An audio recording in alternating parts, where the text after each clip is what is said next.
Hi, Pedro. Hi, everyone. My name is Darina. I am a business development principal at Access Innovation, and I'm very happy to welcome all you here. And thank you for joining us today at our flagship conference, Access Tel Aviv. Now we have a masterclass by Pedro Moreno, the professor of marketing at IE University in Spain. We work with IE University for several years already, and I have to say that IE is our trusted partner, and we are very happy to work with them. So we all know that marketing is huge, especially in the COVID world and post-COVID world. So today, Pedro is going to tell us about the future of marketing. And Pedro, the floor is yours. Thank you, Darina. Thank you very much. Let me begin by sharing my screen. Well, we all know that these technologies that are being developed at the moment are going to be changing not just marketing, but life as we know it, how we work, how we play, how we entertain, how we exercise, almost everything. And I'm going to give you a little glimpse into that. Some parts of the presentation may actually seem a little far-fetched, but they are not based on science fiction. They're actually more science than fiction these days. So do please take them seriously. So where are we today? We're in a mobile first world, which means that the mobile device, the smartphone, is not the only device that we're using, but it's the most important one. It's the one that we look at in the morning, the first thing, and it's the one that we look at last thing before we tuck ourselves to bed. And the smartphone era has been extremely successful. We don't only own smartphones, we also have laptops and tablets and other devices that are also important for us, depending on the context. And we're moving rapidly from mobile first into mobile only, which means that in not a too distant future, we're going to be ditching laptops and tablets and other devices to only own a smartphone or a mobile device in that case, whether that be a wearable or not. This is not news. And these devices, no matter how nice and sleek technological devices they may actually seem, they're going to be out of date soon. They're going to be replaced by something else, very much like VHS tape. You know, you're going to open a cupboard in a few years from now, and you're going to find some of these phones, and you're going to think, what a piece of junk. You know, this is out of date. I don't know what to do with this anymore. So what could it be that's going to be substituting smartphones? And I know it sounds, you know, a little more into the technological digital transformation topic, but it is very pertinent to marketing. And what we need to understand is that Facebook is very sad because they missed the smartphone era. They wanted to be a dominant player, and they put a Facebook phone into the market, but nobody wanted it. They're not alone. Microsoft also tried, but they also completely crashed and burned to the ground with their Lumia phones and their operating system. The only two companies that managed to dominate the smartphone era were Google and Apple. And it's because they own the operating systems. And when you own the operating systems, you get all the data from these smartphones, and you also get huge lines of revenue coming in from the application stores. And Facebook wants that. Facebook wants to dominate the next device that is going to be substituting outdated smartphones. And what's that going to look like? Well, many experts predict that it's going to look like that, a wearable device. It's going to look like a pair of glasses. Yeah, I start to hear the skepticism in the room, but it makes a lot of sense for various reasons. And we still need to get, you know, many of the fine tuning right so that the usability of smart glasses is up to speed with the smartphone. But it's probably going to happen in the next 10 years or so. And that's why Facebook bought Oculus. Several years ago, they bought a small company for billions of dollars that didn't have a product in the market, that didn't have a large talent base, that it was just a startup.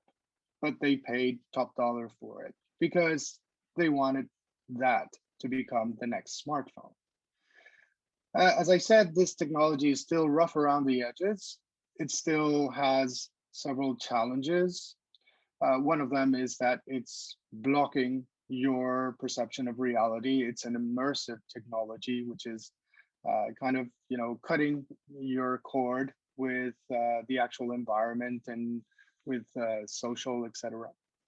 The other things are a little less challenging, like, for example, the motion sickness that you get from them. They're starting to be addressed with new generations of these devices. And yeah, you can actually have some examples that have occurred for this type of wearable. And you say, okay, Google Glass was very hot for some time, and people wanted to snap pictures and put them up as profile pictures on LinkedIn, and suddenly they were not. Yeah. In Silicon Valley, they started to put up signs in gyms and bars and restaurants saying no glass holes allowed. I mean, look at this person. Would you have a normal conversation with him? We still need to get accustomed to the other problem that these technologies may actually pose, which is privacy. But the immense competitive advantages that these wearables are going to bring about for human communication, entertainment, productivity, etc., are definitely going to be, overcome, because there are no match to those competitive advantages. The challenges definitely are there, but the benefits are outweighing the challenges. And if we know a little bit about technology, we also know that the smartphone era started out as a big brick, a big piece of technology. And electronics are only shrinking, even though Moore's law is slowing down in its pace. We've seen it crunch the tech and become extremely powerful with convergence. And if we take a look into the patents that are right now spewing from the large companies like Sony and Samsung, they already have some patents for augmented reality lenses. They're still experimental. I don't think they're going to be plausible for the next decade. But the other type of device, the smart glasses, Facebook, for example, has already an agreement with Luxottica, which is the largest manufacturer of fashion glasses. And even though augmented reality is better poised for success in the next decade because it's not blocking you away from reality, it's actually interacting with reality, they don't look fancy. I mean, look at this person. I wouldn't like to look like that going to a party or something. But yeah, once this agreement with Luxottica kicks in, once these devices look slick and hot, then that's when we're all going to want one. That's when we're all going to go nuts for these things and crave them and desire them as a symbol of status. So next year, I think it is, or maybe at the end of this year, Facebook is and Ray-Ban, the manufacturer of these glasses, they're going to be pushing a new model into the market.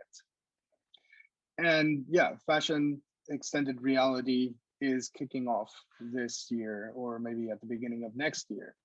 And that's when the adoption curve is going to start to have a hockey stick look. It's going to increment. So yeah, the thing is that augmented reality is already massively adopted. We don't use smart glasses to access augmented reality. Instead of putting the screen on our face, we just hold it in our hands, and it's kind of like a see-through glass. Yeah. So obviously, there's a lot of advantages of putting it on your face, because that means that your hands are free to move about, in a more anthropologic and more useful manner for a human being. than having to hold this thing. Yeah, because this experience of having to hold a device in your hand is not natural at all. But there it is. When my mom is doing augmented reality and putting on these filters with funny noses and hats and that sort of thing, that means that the technology is widely available and widely already in use. And now it's time to make it productive, to get it to be very productive. We've seen some old examples like Pokemon Go, where the business owners would put Pokestops inside their shops in the hopes that they would get more traffic coming into these shops. And also in the hopes that if they came in for a monster, they would also get a hamburger, or a pair of shoes, or a jacket. They were very successful for the first thing, not so much for the second thing. And there's some funny stories of shop owners having to close because they had a very popular monster inside. And they started to get too much traffic, but nobody was converting. So how can we use augmented reality these days for marketing? First of all, the example of getting directions, of location-based marketing, helping the user to help themselves to get more information rather than depending on an employee inside the store. Users now can pull out their mobile phones and get the information they need without having to wait around for an employee to attend them, to assist them.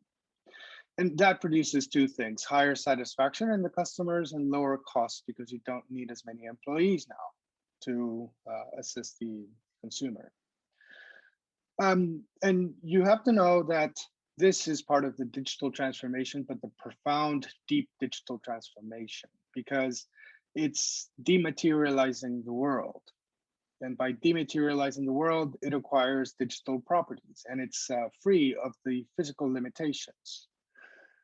So in augmented reality, we can also include try-on virtual products that are shipped as if the store was, readily available on your smartphone. And you can try on these products without a single pair of shoes or pair of glasses being shipped, which is a great cost-saving policy. And yeah, by digitalizing reality, you reduce the amount of physical objects that are being moved about. An interesting thing also is that they produce higher conversion rates on e-commerces that use augmented reality. And this is because the perception of ownership, so that people, once they see an object where it belongs, like in the kitchen counter or maybe in the living room, the desirability of owning that object is increased. And it's a very powerful feeling, this ownership perception. What this tells you is that virtual reality and augmented reality belongs in our heads as actual memories, and they can affect your psyche in ways as if they were real. I've also read some research about people getting post-traumatic syndrome from experiences in virtual reality. And we can also see virtual reality being used in psychology for treatment of several syndromes like the fear of flying or agoraphobia. It's very interesting. And obviously, when we're talking about the dematerialization of the world, this is from Facebook as well, we have to understand that this is going to happen on us. The same thing that is happening with physical objects, CDs and products and books, all of that is going to happen to us. We are also going to be dematerialized. And we're also going to be acquiring these competitive advantages. So when you virtualize into an avatar, you don't weigh anything, you don't occupy any space, you have no volume. You can now travel at the speed of light through fiber optic cables anywhere in the world and be present anywhere in the world. So you gain the superpowers of ubiquity. And you can copy yourself as many times as you need. And you can also feel other people present. Your body language will be there. So not necessarily you're going to be turned into a Martian like an avatar, with green antennas and stuff. It's going to be yourself. And your digital identity will be as important as your physical identity. You will be able to commit crimes in virtual environments. And for identification purposes, you will probably have to be tagged. When we're talking about smartphones, we also need to be talking about this Internet of Things, the things getting connected to other things to have conversations and to share data amongst themselves. Whenever 5G comes to town, that's when the revolution starts. And yeah, we're moving from this collaborative economy into an autonomous world where the production of value is created amongst all the parties involved in the networks. And we're not just talking about companies and individuals, as in social media and the collaborative economy, but now there's a new interactor. There's a new party, which is the AIs and the robots. And at the latest stage of marketing, we have to understand that all three parties in this Web 3.0 that we're building are going to have to collaborate and co-create different experiences that produce higher value. Let's have a look at one of these experiences. In this case, it was a Burger King advertisement campaign several years back, where there was this person showing on screen, and he would say, "Okay, Google," and whenever there was a Google Home button next to it, it would light up, and it would respond to the TV. So the TV talked to the speaker.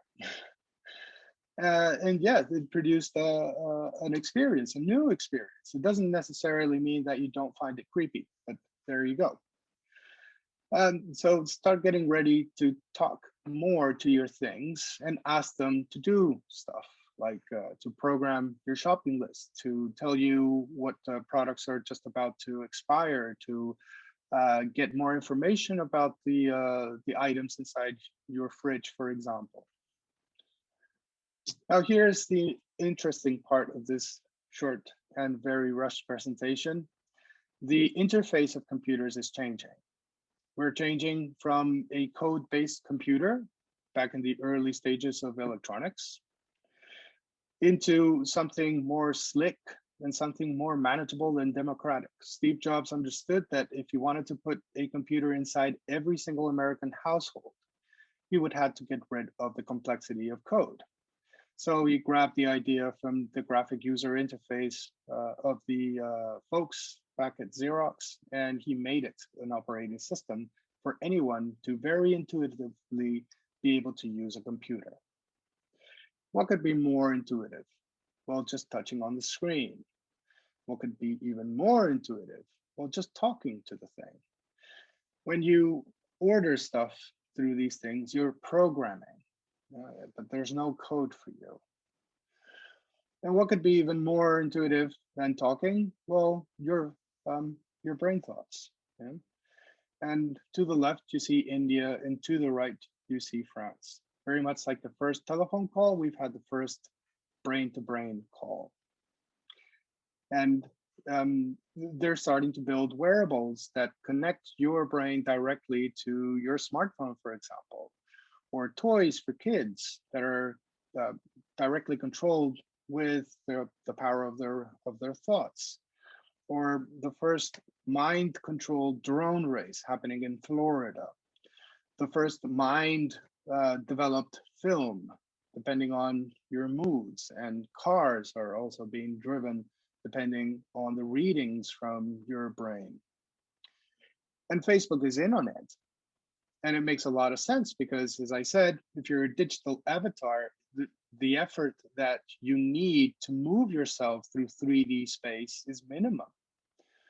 So all you have to do is think about, I want to move in virtual reality, and your avatar will be controlled by your thoughts. And how's this going to impact marketing? Well, the hyper-personalization scenario that we're in, we're using several touch points to personalize the experience. But the problem with all of these pieces of data is that they're outside the heads of our consumers, and we want to know how consumers feel. Feelings are the ultimate of personalization. And you won't be able to treat the same customer equally if the customer is angry or the customer is satisfied. And we don't need any wearable at all. We can see from outside, from the expressions on your face. We can also capture the biometrics from your voice. We can also see the sentiments in your choosing of words. And biometrics are getting closely, to the point that this right here is a medical grade electrocardiogram. And how connected is your heart rate to your emotions? And who tells you that Apple is not crossing the data from this device with what you actually see on your screen, so that they can profile you better to get a glimpse into how you feel about politics and sex and other, racism, I don't know, a lot of biases here. And that's about it. Yeah, I know it's a little harsh to understand, but we will need to ensure privacy. We will need to make sure that we remain the proprietors of the data that we produce, because at the moment the data that we produce is not ours. It lies in servers owned by other companies. But I assume that once we are able to hack the privacy issue and many of these usability problems that some of these technologies are going to bring about, we're going to enjoy a lot the prospect of this digital age and the digital transformation of the self that we're just about to experience in the upcoming decade. I'm supposed to take questions, or if you had any doubts or any.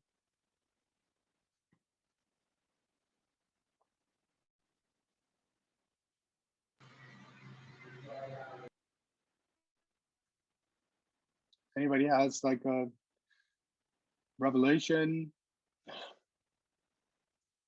Is this something that you already knew? Don't be shy. Pedro, I just have to thank you and remind you that in 3 minutes we'll have the next presentation, the keynote presentation actually, by your colleague, Professor of Cybersecurity, Ramses Gallego. That is correct. So I just want to tell everyone to join the next presentation also. If you don't have any questions, we can just wrap up this session. All right. So, 2 more minutes. Well, thank you very much for letting me join.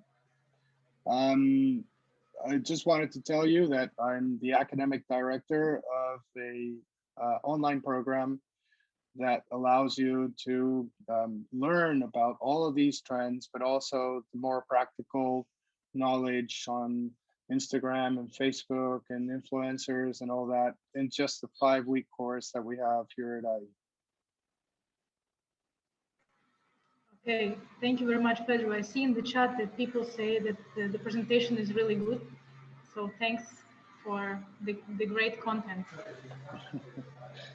Thank you all for letting me join and for letting me participate in this amazing initiative. I'm very happy to be here. Great, so see you at the next sessions, and please enjoy the rest of Access Tel Aviv. Thank you, Pedro. Thank you very much, guys.